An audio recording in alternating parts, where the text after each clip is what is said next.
The Couture 303 Podcast with J Viper. This episode of the podcast is sponsored by Deliverance. Saturday the 1st of October at the Lounge in Liverpool. Catch myself, J Viper, alongside Paul OH, with heavy support from A.D.F, BPM Project, Davey B, Ste Halewood, and your host on the night, Paul OH and Frostie. Tickets available on Skiddle. Link is available in the description below. And we are back once again like the Renegade Master, hopefully with no ill behaviour. Joining me in studio today is my guest. He's a DJ, he's a music producer, and he's an event promoter. It's A.D.F, ladies and gentlemen. Nice to meet you, Jay. Thanks for having me on. Thanks for coming, mate. So, you're welcome. Normally we just kick off with the podcast straight away, but as we've just discussed there, I think we'd be doing an injustice if we didn't mention the fact we lost a legend this week in Ste Allen.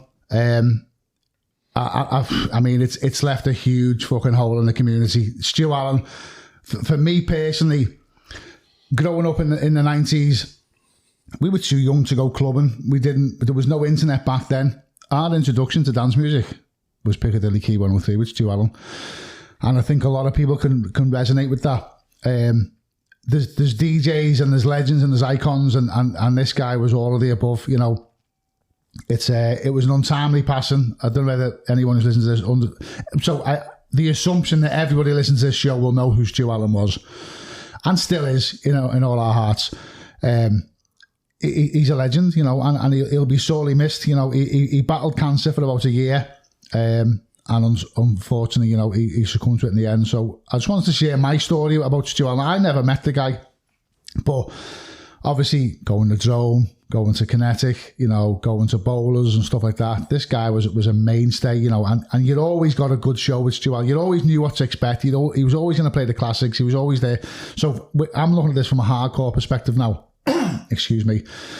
You know, I've had some ups and downs this year with regards to Couture 303. So how Couture 303 came about, I wanted to make something that encompassed all of dance music, you know, like a branding that everybody who's into dance music can look at that logo and go, okay, if I see someone wearing the Couture 303 t-shirt, well, guess what? I've got something in common with them straight away. And that's what I wanted. You know, two people could walk into a room, spot them with the t-shirts on, and you'd know you had something in common with them. So when I started the t-shirts, I reached out to a few people to say, you know, I've started this brand. Would you be good enough to wear one of my t-shirts? And one of the guys I reached out to was DJ Demand. And he said, yeah, and I couldn't believe it. You know, DJ Demand's a fucking legend. So he said, yeah. I said, you know, do you got contact with like Ste Allen and stuff like that? And he went, I'll ask Stu for you. 2 weeks later, got a message back saying, Stu said he'll wear a t-shirt. And to this day, I walked into Back to the Docks 5th anniversary, and I walked into the hardcore room, and there was DJ Demand DJing with one of my t-shirts on, and I was fucking made up like. Brilliant. I walked into the main room, and when I walked into the main room, Ste Allen was playing, and him and his manager both had my t-shirts on. And to say I was bursting with pride would be an understatement. It was unbelievable. You know, this guy who I'd listened to on the radio when I was basically a fucking kid was there DJing in this nightclub with my t-shirt on, and I stand by it now. One of the proudest moments of definitely of this year by far. So I just wanted to pay my respects. I know you were a big fan of Stu Allen as well, weren't you, Al? Yeah, so I'm the same, Jay. I never met Stu myself, but growing up as a kid, Key 103, the hardcore hour, it was always on. It's one of you, like for me playing Scouse House, I was originally first into happy hardcore because of listening to that. Know what I mean? So I've slowed down. Yeah. But yeah, I grew up literally listening to Ste Allen. You don't even know the name of it. Yeah. Well, when I was a kid, I didn't know the name of that. You had no way of finding out, did you? Without actually. Yeah. But yeah, I'd never met her, but it's certainly a massive influence. I think to a lot of people of our generation. So I just thought it wouldn't be right if we didn't at least mention, acknowledge him. So Stu, rest in peace. Our thoughts and prayers go to your family and obviously your close friends as well. You will be sorely missed. So on that rather somber note, we'll kick off with the podcast. We'll take it up a little notch now, wipe them tears away. So, A.D.F, how are you, mate? I'm sad. Not bad. How's yourself? I'm fucking superb, mate. Obviously, you know, one of them, innit? Well, welcome to the studio, by the way. What do you think? Fantastic. State of the art, yeah? Absolutely fantastic. Security let you in, okay, yeah? Just about. Yeah, you've got your pass, haven't you? Okay, so as I always do with all my guests, mate, we'll go right back to the start. So where and when were you born, mate? Born 1986, 29th of March. Hospital was I born in? Mill Road Hospital. Yeah. Liverpool. Yeah. So don't ask me where that is, because I don't know, because it's not there anymore. I don't know. So whereabouts, where did you grow up? So growing up, we grew up in Kirkdale, so Westminster Road, and then must have been, 8 or 9, moved up to West Derby. Yeah. But me, nan and granddad always lived down there, and I spent a lot of my years growing up with me nan and granddad. So I was always round Walton, Kirkdale, went to Allsop School. Yeah. Was always down there. So what was your family dynamic like? You got brothers and sisters? Yeah, I've got an older sister, Claire. That's it. My mum and dad. Yeah. Your mum and dad live together, you weirdo. That's unusual these days, isn't it? Is that wrong, mate? They've just, in lockdown, they should have had a party for 40 years married. Wow. So, yeah. Hats off to your mum and dad. That's fucking some good going, that, mate. It's been stable and steady. That's its ups and downs, but it's been... In regards, that's been stable, mate. I think, you know what, any relationship, and that goes with, like, obviously, mum and dad relationship, friend relationship, where it always has its ups and downs, mate. You know, it's just part of the course, and, you know, it is what it is. So what was school like for a young Al? Were you a good kid? Yeah, and then I started smoking weed and I went thick. Yeah. So school was, I'd say...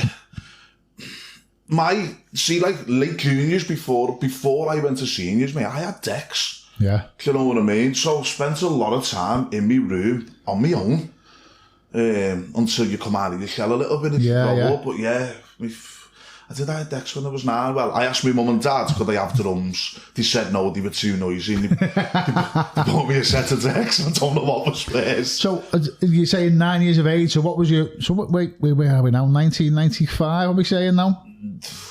I was saying, yeah, no, I was not 9, maybe 10 then. Yeah. You're looking 95, 96 maybe. Okay, so what... I was school 97, so it was the year before. Yeah, so what prompted you at that age to get decks? What were you listening to, or who were you listening to? Well, it's just as you were saying before, in our house, my mum likes Earth, Wind and Fire, September and all that stuff. Do you remember? Yeah, that's the one. I'm not singing on this podcast. You've got no chance I'm not fucking singing here. But yeah, my dad was into Meatloaf and David Bowie. Yeah. So for me, my older sister was into dance music. She was coming out before me, obviously. My sister's 2 years older than me. So she had the Club Kinetic tape. That's where I heard that first sound. It was from my sister. Yeah. That's where I heard it. And then I obviously took it a step further than there. But I was listening to Radio City. Yeah. There was always dance shows on in Friday and Saturday nights. They were live from places, Paradox and all that sort of stuff. So yeah, in my Walkman from school, I probably had the Paradox tape on, or a tape from Kinetic, or Stu Allen's Hardcore Hour, or whatever. I was always listening to that. It gripped me, mate. Quick. It gripped me. I think you grew up in a good time. Obviously, when I was younger, we had the clubs, but we didn't have the network you've got. Obviously, like I say, you weren't getting nothing on Radio City when I was younger. You know, it was. I missed the State and the Quad. I missed the State and all that. I was like, from my age, it was the 051, Woodies, the Fudge, the Arena, RSVP, the VR, I've said Woodies, and the Pleasure Room. So I wasn't a Sunrise person, I went to Pleasure Room. There was one or the other back then, wasn't it? Yeah, I was under. I remember the Pleasure Rooms being closed being closed one weekend for whatever reason, and having to go to Sunrise, and you know what? I hated it. Yeah. I was with all my mates and I still hated it, thinking, I feel like a traitor. Yeah. Yeah, I was very much once. It was what? Mate, I went the 05, and my mate gave me a Gary. Yeah. And I had it. 20 minutes later, I walked back to him and I went, shit, another one. Give me another one. 10 minutes later, mate, I was on that stage on my honest fucking giving it the beans on me bill. And then the next week, someone took me to Pleasure Rooms, and the first weekend I went there, I couldn't get on the top floor. I was in there half an hour and I left, and I went back early the next week and I got on that top floor. And you know what, I never left there till it closed. Yeah. I was there, I was hooked, done. Yeah. That was me, that. So let's just take it back a few steps. Yeah, so go on, sorry. You're 9 years of age and you've got your first deck. So what decks were they? Me mum come in with a set of Pro 150s. She bought off someone round the corner. And this realistic SSM 2100 mixer. It was fresh from Tandy's finest. Mate. Looking back at it now, I think, Jesus, how did I even work that? It's crazy, isn't it? It had EQs. But it wasn't for the left. But it wasn't for the left and right channel. It was through the left and right speaker. I'm like, I made me head. When I was a kid, you know what? My head was gone with it. There was no DJ skills. There was no nothing. It was a case of YouTube. I mean, there was no internet back then, was there? No. It was a case of listening to them tapes and trying to replicate it and trying to figure out what they've done. Yeah. You know what? It was horrendous. Yeah. It was. I've got some tapes from back then in the house. They're never going to see the light of day. They're never going to be in anyone's ears but mine. But I listen back and I think, you've got to start somewhere. Of course, yeah. How terrible is it?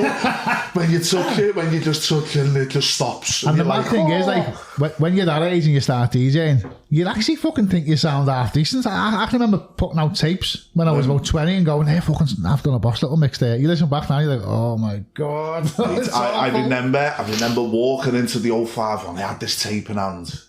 And funnily enough, the first person to come in touch with it was Mark Salmon. I've only ever met him twice. I met him at Paul's event, the summer festival, and when I was 14, 15, I walked in, went, can someone have a listen to that? And he showed me around the place and all that. And he listened, he just went, it's fucking terrible. And I walked out of there. At least he was honest with you. I walked out of there, you fucking can't, I hate you. And you know what? And I think that's why I never went to Sunrise, making it, I don't like you when you're playing there. Yeah. Fucking hell. He's a fucking cracking lad, man. Yeah, you know what? I met him a few weeks ago at the summer festival. He didn't remember it, but I've never forgot it. Yeah. He didn't have a clue who I was. So where were you getting your tunes from when you little Al? How were you like them? Because you're a big lad now. Were you little lad? Fat now, do you mean? No, but you're not short. So, what am I now? I'm about 6 foot. So growing up, I wasn't the smallest kid in the class. I wasn't the tallest. I wasn't the small, just pretty average. How did you find going into record shops when you were a kid, though? My first record shop I went to was Quantum on County Road. Nice. It was by school. Yeah, on the corner, wasn't it? Yeah. No, in fact, before that, it was HMV before that, because you know what? I bought a collection of records when my mum did. When she bought the decks off the ladder, come with a collection. My first record I bought was Scott Brown, that was the time. Nice. Yeah, the 96 remixes had the two faces, one up and one down, black and blue. It's the first one I bought, yeah. I was from Quantum. Yeah. Yeah, that was a little shop, that. Yeah, Justin downstairs. Yeah, I remember that. Sound Justin. So you were buying predominantly hardcore back then, was you? No, my collection was hardcore. But it sort of mangled into what I was listening to, because the lads who my mum and dad got the decks off, as I got to know him, as I got a little bit older, and that's what he was into. Yeah. I was in that sort of stage where I didn't know what I wanted. I knew I liked it, but I didn't know where to get it from. When you're 9 years old and you've got a mum and dad who don't have a clue about dance music, and my sister listened to dance music, was only 2 years older than me. But you don't know the names, do you? So you don't know the names. Like now is the time's an easy one, because it says now is the time. So, well, I know it now. Yeah, but if you go into a shop, if you got that one that goes dun dun dun dun dun dun dun dun dun dun, and like looking at like you're a fucking sock, you know what I mean? Yeah, but I mean that was the great thing about going them shops. You didn't have to. You could just say, okay, like, I just want to listen to one of everything. Yeah. Like, and sometimes, obviously, when you're a kid, you walk in with a tenner, you know you're coming out with one. Yeah. So you know you've got to listen to them all, because you want the one that you like best. Yeah. Except, shame for me is some of the ones I like the best seem to be the worst ones for everyone else. But that's music, isn't it? What I like is not what someone else likes. Exactly, I learned that very, very early. Yeah. In the growing up. It's like, everyone's like, have you got this? And I'm like, no, I don't like it, so I haven't bought it. I'm not spending my tenner on that one. Yeah. So did you first start playing at like house parties for your mates and stuff like that? Yeah. On your my first little party was in my own house. Yeah. So I was just doing little house parties and doing with the house parties, or just somewhere to sit and get stoned for a bit with some music on. I don't even know. There's a fine line, isn't it? Yeah. Is it a party? But yeah, it was doing all that sort of stuff. But you know what? They're the things you look back on and think, I was fucking boss. Yeah. They're the ones you look back at. For me, I look back at it and think, hell. Have you still got the same circle of friends you had back then? Have you still hold mates from your childhood, like? Yeah, so two of my three of my best mates are from school. So fantastic. Tom, Mick and Craig. Craig should have been on with us on the first, but you're on instead. Well, you're not. Sorry, you're not really on instead. No. He's part you make me feel bad now. He's part of our little team. He's away on holidays, so... I had to replace him with someone better. Lucky Craig. We you know what, as a three, and I think certainly me and Mick, as we got to the ages of 14, 15, 16, 17, a bit on, we were all into that music. Yeah. We were like, I was going to town from 15. Yeah. 6 to 15, early 16, if you know what I mean. So we were all into that music. So we've all grew up with that music, especially the Scouse House. Yeah. Not so much then with the hardcore. I think that was just me on my own when I was a kid. That was the time though, wasn't it? That's, pardon the pun, but that was like you say, now is the time. That was the time for the hardcore. Hardcore was fucking booming in the mid-90s, wasn't it? Absolutely massive. Yeah. But when I look back to realise how big it was, I didn't realise, only being a kid, just what was going on, because you don't know what's going on in clubs. It's mad how music just evolves though, isn't it? I mean, I can remember I started DJing around that time, mid-90s, and I was playing... I liked hardcore, but I didn't like the happy hardcore. I didn't like the singing and the piano and stuff like that. I know you're bowing your head and shit. No, we've all got our different things. No, Jay, I'm in the middle. I like harder stuff as well. Yeah. I'm in the middle, but if you throw a big vocal on, I'm probably going to sing along. You won't hear the words coming out my mouth, but I'm miming. So I started playing hardcore, and then I was playing, like, obviously I used to go to drone, so I was playing like the drone kind of stuff, like the European techno. I like the bouncy techno stuff, the likes of the Scott Brown gear, Now Is the Time and all that gear.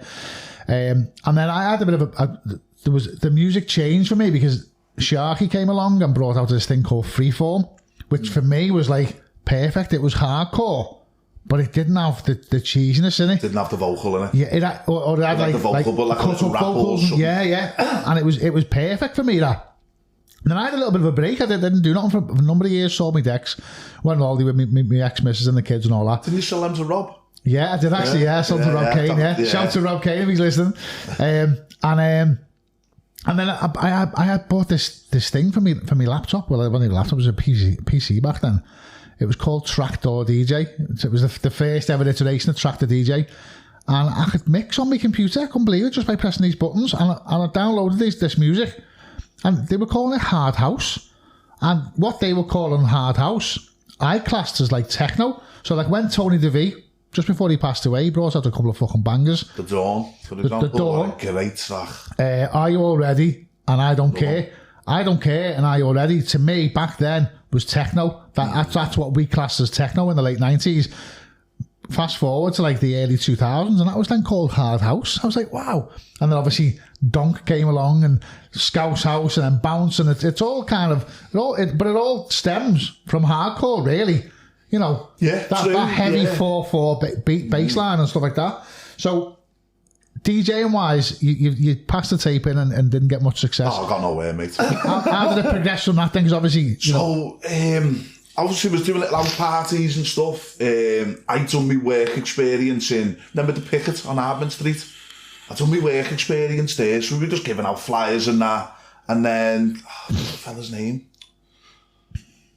I can't remember what I had for my tea last night. I can't remember this fella's name. It's all over your fucking top. It's bacon and egg. Yeah, thanks for that. But yeah, so to my work experience, we were just giving flyers out and that, just doing dog's body stuff. Yeah. And he had this thing called the Dry Bar. So my first actual playing out in front of any sort of people who weren't me mates or within that circle of friends was on by Slane Farm on the back of a trailer.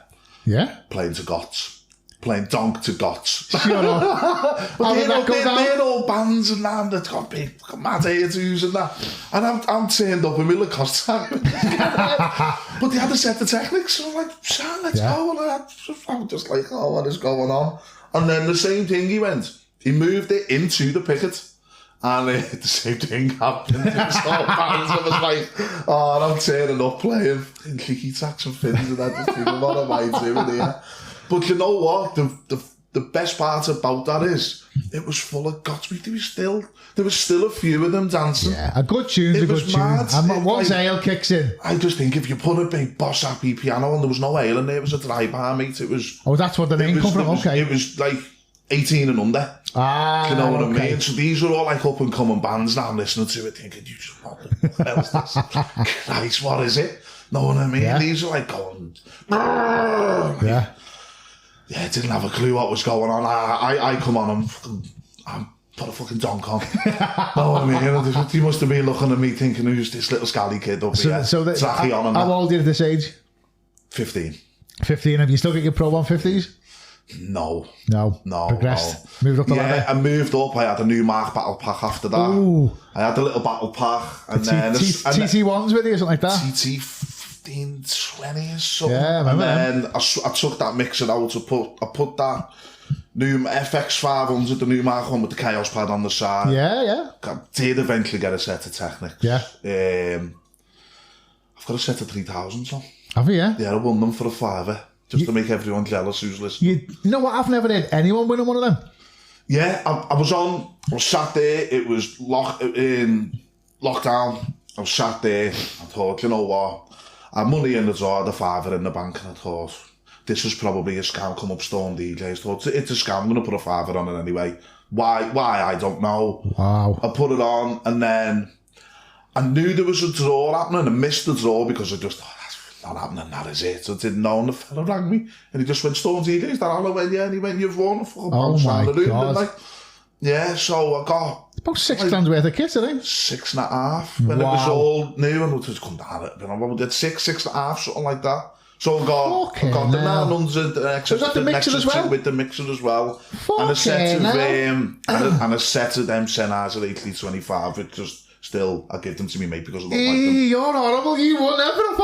Yeah. Oh my God. I give the headphones away because I don't like them, mate. I've got my Technics headphones and I much prefer them. Oh, but yeah, hell, mate, fair play. you know what? I've never won anything since. Yeah. Mate, you know what? I'll take that. I've seen them. And like yourself, I thought, they're obviously a fucking scam. No one. No. We know you'll never win one of them. Yeah, well... Fucking hell, fantastic. Yeah. Fucking hell. But I want you want to see the prizes? I still put something on the door because I want the Technics with the stand, with the sound system. So I still put my money. I'm like, I'm never going to win this. Probably doesn't even put my name in the hat anymore. Yeah. You know what I mean? But You're blacklisted, I still do it every month. I'm just still like, oh God, I think it's got to be worth another £5. Yeah. So you're 15, you're playing to Goths. How's it go on from there? Well, what was your next mate, gig? 15. I was going to town, and obviously once I discovered the pleasure rooms, I didn't leave there. It was like 17, 18. I'd done a couple of years of doing the bars and that. Yeah. I think it was 17, 18, and I got in the 051. So it was 051 pleasure rooms, and that was standard. That's all I was doing. And then you look at my first actual gig in a proper club. It was the pleasure room. So for a few weeks before, I was just posting and handing off flyers and stuff. And who was playing at the pleasure rooms back then? At that time? Do you know what? A.D.F fell away towards the end. So Rob wasn't there, Paul wasn't there, Ben was still emceeing there.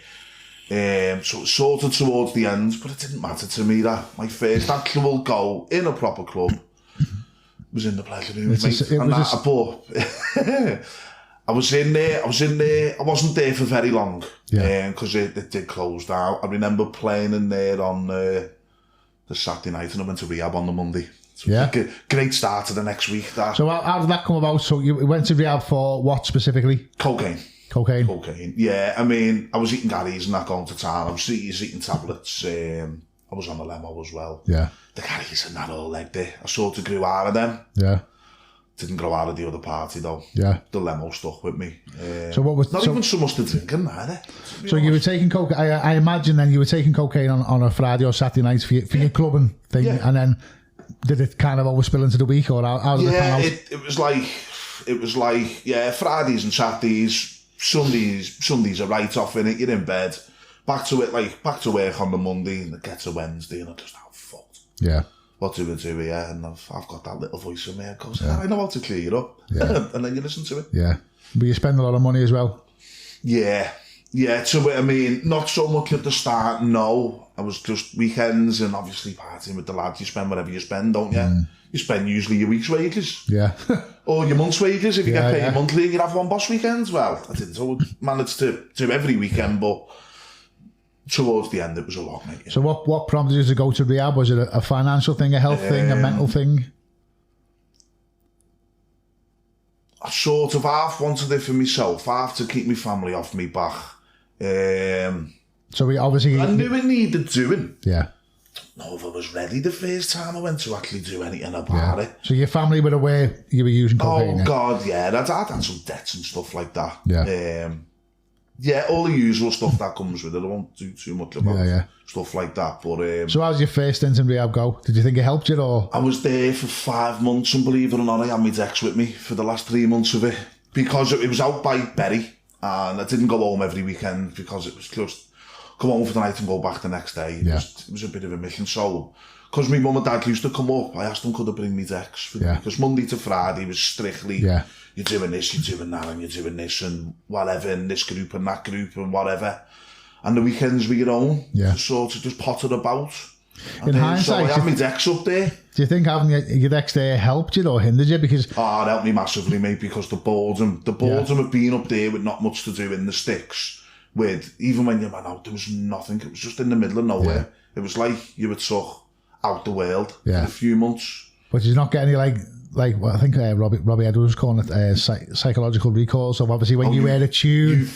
Euphoric recall. That's the one, yeah. Not so much when I was in there, because I knew what I was there for. I knew I couldn't get on. I'm in the middle of nowhere then. Fucking hell, mate. I'm not going to walk to the fucking the sheep eye. Any fucking limo there, lad. It's not happening, is it? You know what I mean? It's not happening, is it? Yeah. So I knew while I was there was nothing, but there was always a fear of coming back and everyone being here.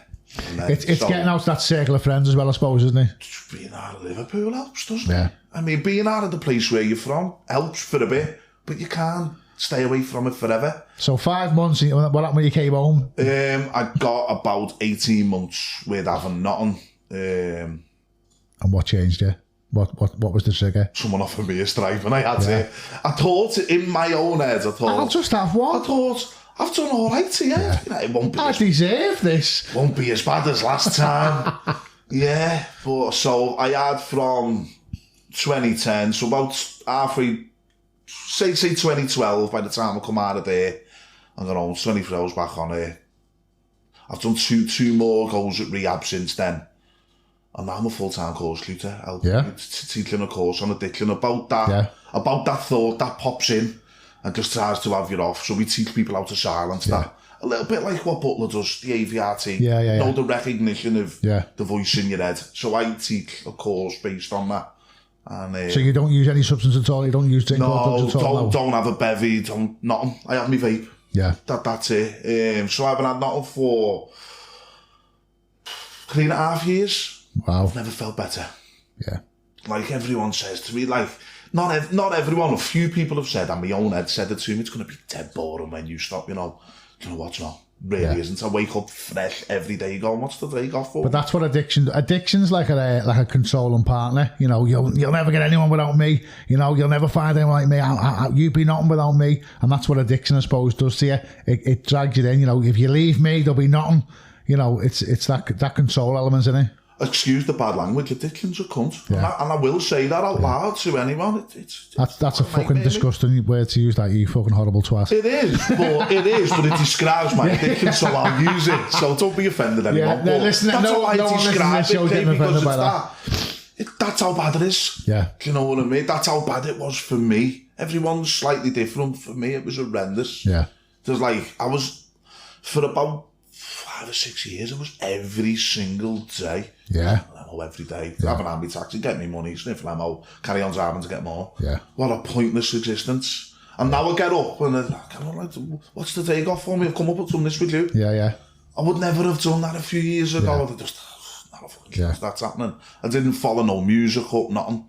There's always been, even through my addiction, I've had that passion for music. It's always been there, but never been able to follow up on anything, or never been actually asked to follow up on anything. Do you know what I mean? Just always pulls you back on. We don't need to do that. It just always kept fucking reeling me back in. And me, I went for it. So where did it all change with the music then? Obviously, the music's always been there. It's always been there. I've always, even in rehab, I had my decks. The one thing I've never got rid of is my decks.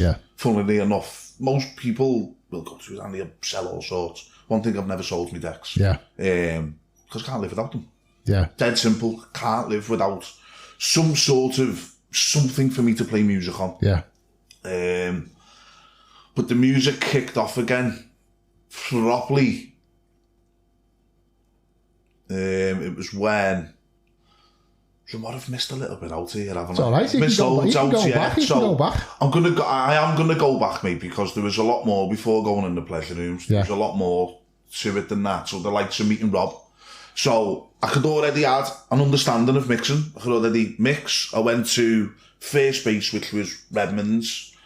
Went there for a couple of weeks, and then I thought, hang on, I party in the pleasure rooms here. Why am I going to the pleasure rooms? Now, I didn't know who the teacher was. I didn't know who it was going to be in there. I thought it'd be like Carl or Carlos or Leo or someone. And it wasn't, it was Rob. Yeah, Rob Kane. Yeah, Bobby Crosby. Yeah, so it was Rob, and you know what? I walked in, absolutely flapped it, mate. Yeah. Absolutely flapped it. I thought, I know I can mix, but I can't do it in front of you. Yeah. And then after that very first lesson, I give him a lift home, and he just went, want to take me to a gig Saturday?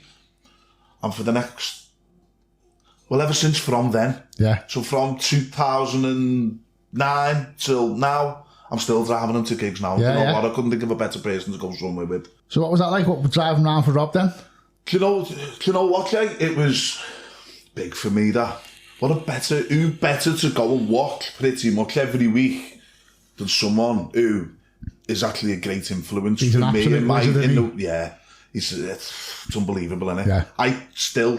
I'm still baffled by watching Rob. I still look at him and just, how the fucking hell did you do that? You know what I mean? I can mix and all that. I know what I can do and I know what I can't do. Yeah. And then I watch him and I go home and I try it and I think, I can't fucking do that. Yeah. And then I just don't. So, obviously your name's Alan, and people know you as ADF, but the A in the ADF doesn't stand for Alan, so how the fuck?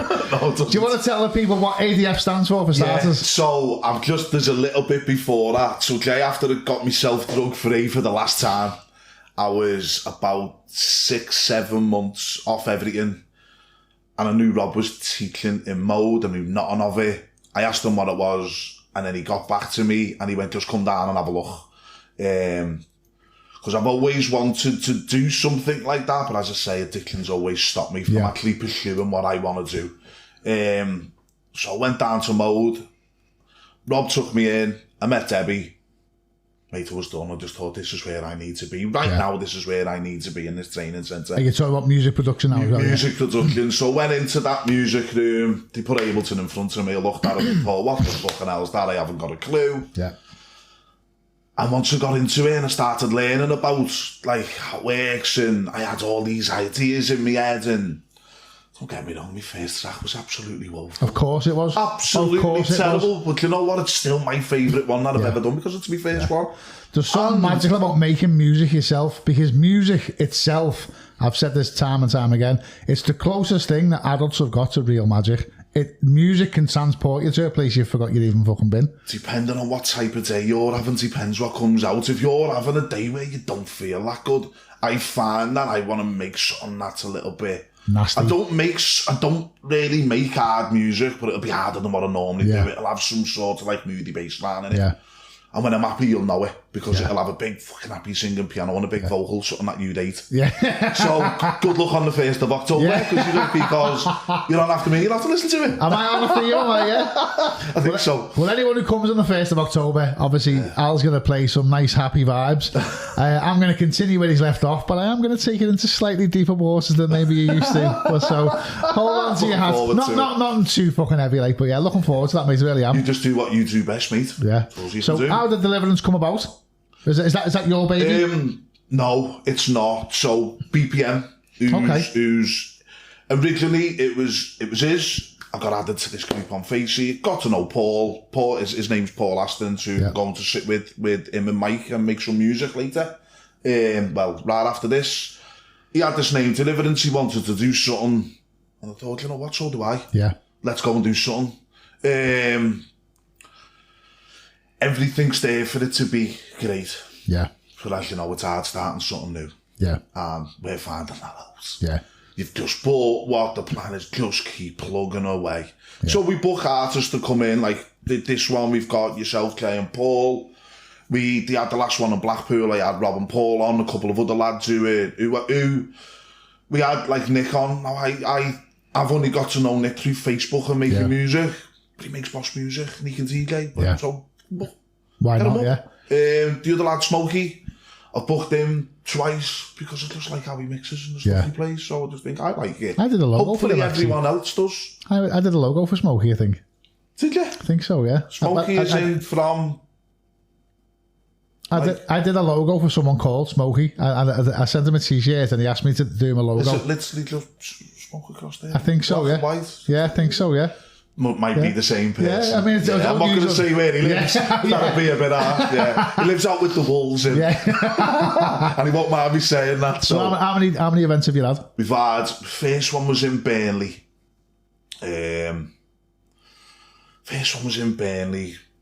We've done Preston twice, Blackpool, and I've got it in my head that I have to bring it home. Yeah, because Burnley, you're up against other brands who are more established around there.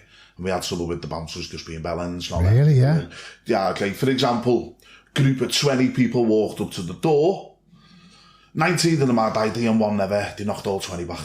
Oh. So we were up against it from the start, and I thought, this fucking... I mean, when we were younger, 20 was went to the door, and one didn't have ID, didn't look old enough. They just got fucking left outside. It's hard at that, though. They go, any trouble, you're gone. Yeah. No, the group, all of them on their ID, because we stood by the door, they were like 25, 26, 27, like 23 up till 27. Yeah. Why would a 15-year-old be with them? She looked the same age, just didn't have ID. I just think, use your common sense. Yeah.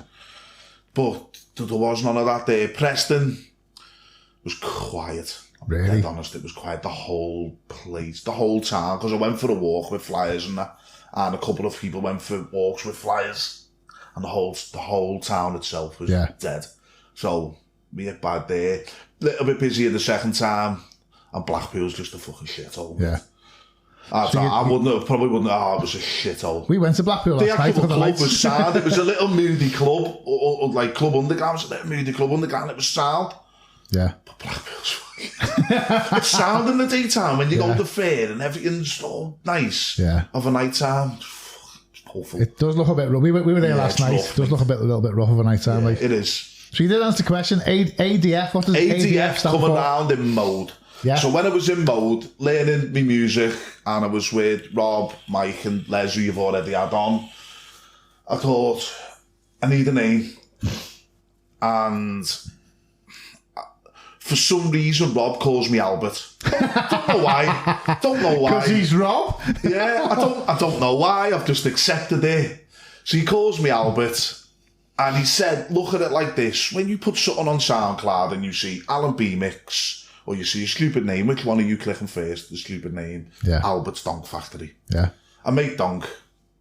I haven't really got a factory. Makes sense, doesn't it? Yeah. Albert's Donk Factory. And he said, if you were looking, which one would you click? I said, I am going to click the one with the daft name, because that's what my mind does. I see something stupid and I want to know what it is.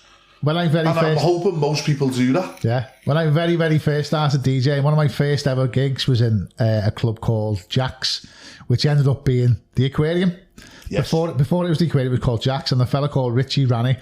And there was an advert in the Echo for the DJ competition, and myself and a guy called Craig turned up, and we both played well, and we both got the gig in the end, and that was the start of my DJing journey. So Richie, whose dad owned the Aquarium, or as it was then, Jack's, his dad was called Jimmy, and he had a mate called SMC. So I said, and unfortunately SMC took his own life many years ago now, but cracking lad, and I remember DJing, and I said, what does SMC stand for? Is it initials? He just kind of laughed at me and wouldn't tell me.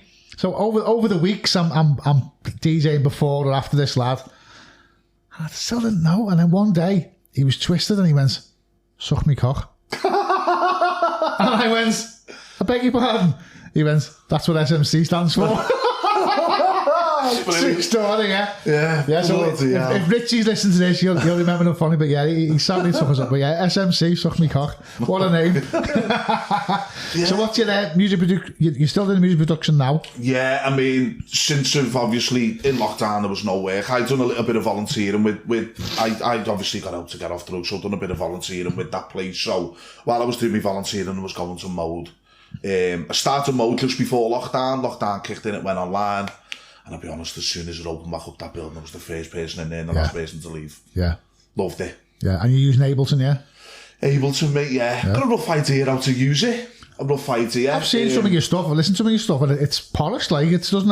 It's getting there, it's getting there, mate. There's always stuff in my head that there's always new things to learn. Yeah. So, there's always, for me, there's always stuff missing. Yeah.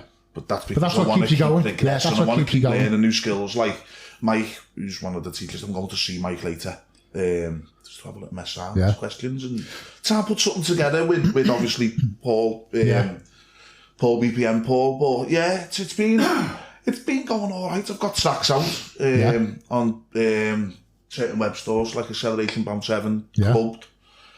I'll aim for cheeky tracks next. Yeah, that's my next aim is to go. Always have a new goal, yeah. Always. Yeah, so it's got to be a bit more. It's either going to be resung or original to go on there. It goes out across.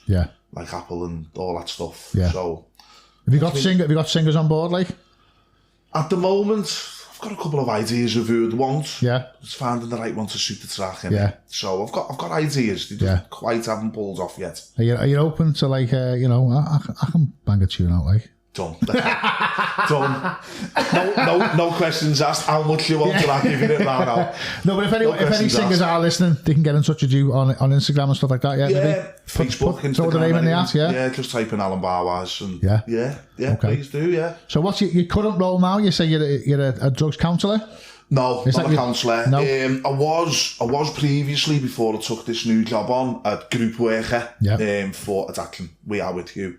And now I've moved over to intuitive thinking skills, so I'm a course tutor. Okay. Instead of like just doing a group and people talking, they have their method for addiction, which I do myself. I literally do it in my own head. The skills they teach, because they teach you skills, give you knowledge and teach you skills. The group worker is just sitting in a group having a chat and still getting your stuff across to them and your interventions.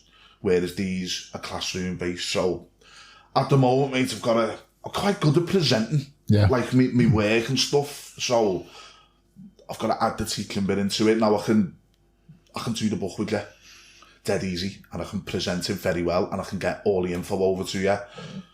But these are helping me with the teaching side of stuff. So I've done my first full week of a course on my own, just this week.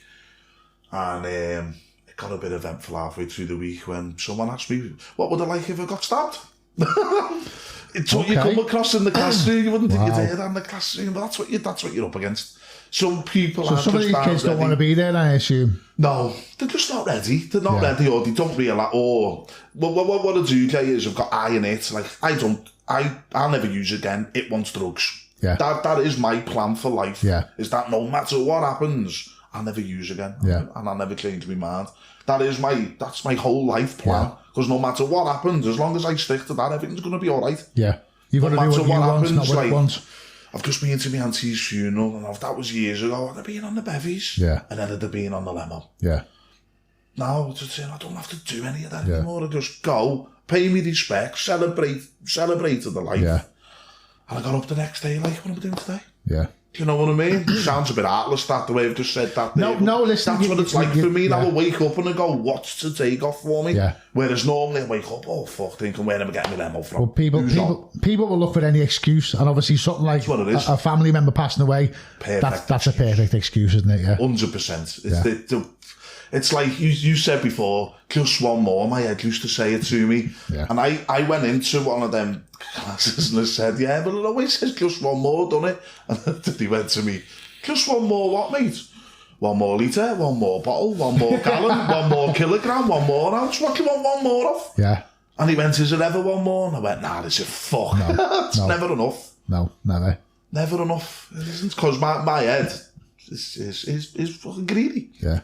So we're going to finish off now with some quick... The music's the same, like. So I've got... Addicted for drugs is dealt with. But I don't mind it being music. I said that in the previous podcast, 620 tracks in now, you know what I mean? So yeah, I mean, I've got a half decent addiction now. One that's not going to kill me. Yeah. Get addicted to gardening or something. It's not a bad fucking deal, is it? Yeah, I'll be growing weed outside. Maybe not gardening then. Not gardening, mate. So we're going to finish off now with some quick fire questions. Oh, here we go.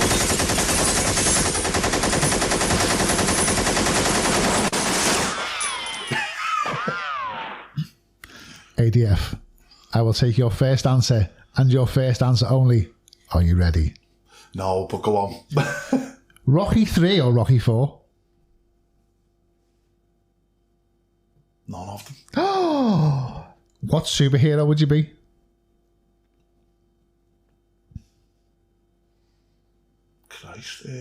Christ isn't a superhero. God. Superman, I don't know. My mind's gone blank. Ben or Eubank Jr.? You what? Ben or Eubank Jr.? Ben who? Explain. Conor Ben. No, you don't follow boxing? Not really, no. Oh, you picked the wrong question there. Okay. If you'd asked me Fury or Josh, I'm going to say Fury. I don't know. Yeah, You walk into a shop and it's fully stocked. What would be your go-to chocolate bar? Oh, well, Galaxy Ripple all day. All day. All day. Alive or dead? Who would you have dinner with if you could have dinner with anyone in the world? My granddad. Done. 80s or 90s? 90s. Coke Zero or Pepsi Max? None. Oh. Both awful. This is going really bad. Full fat Coke or none. What would be your first purchase if you won the Euro Millions? House. One job you absolutely can't stand doing around the house? All of them. Spring or autumn? Autumn. Here's a tough one. Are you ready for this? What's your partner's birthday? I'm on my own, so I don't have to remember. Lucky. DJing or producing? Oh. DJing. Oh, no, it's not. I can't answer that. DJing. I love DJing. It was the first one I've done. If you could spend time in the studio with anybody, who would it be? The Scala. Transformers or Thundercats? You don't remember them, do you? I'm going to say Transformers. Transformers, I have to think then. What would be the one thing you'd eliminate from the world?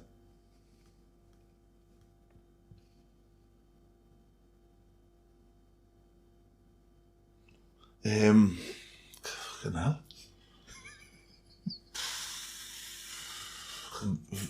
Vegans. I don't know, lads. It's because I don't know. I get rid of them because they cause trouble. I don't know. I haven't got a clue. Great question. And the final one, what's the best podcast you've ever been on? This one. Hey! So what have you got coming up to now?